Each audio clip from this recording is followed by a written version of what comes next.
And this is how filthy sick this stuff is. I mean, you find out that your marriage is all set up. I was roofied again by one of their friends at Armory Grill. So I broke a few Christmas lights out of protest because none of them would talk to me. This was over a 20-year period, okay? They would set up these parties, they'd pick fights, they'd shove me down, they'd push me. Betsy Capel numerous times has been violent. You know, shoves, push me to the ground, would come up behind me in the supermarket and say things and then walk away. And my ex would always blame me. You know, it's your fault. You're not getting along with my friends. I've known them since I was in grade school. These people have been friends since they were kids. They were friends with my ex-husband was friends with my half family, which I didn't know about. They grew up together in the West End. So all these people have been together a long period of time. And what they do is they set you up. Oh, he's a great guy.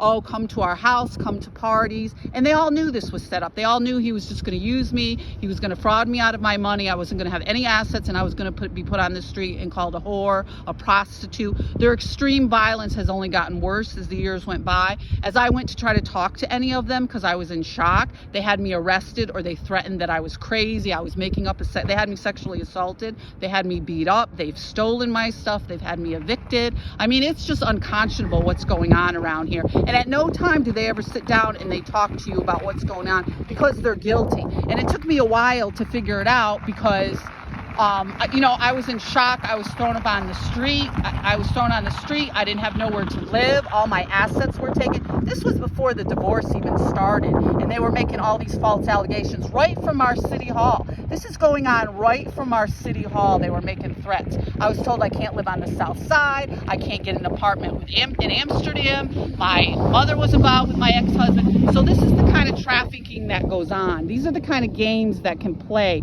that they know all about your personal business. Betsy and her family has been involved in my properties and my homes and my finances right from the beginning, because this was all set up and they played along for years. They caused numerous problems when I first got married, and then it makes it look like, well, you don't get along with anybody. You got mental health issues. You need to go to talk to a priest. You need to go to talk to someone. But they had it all set up. Be safe out there, guys.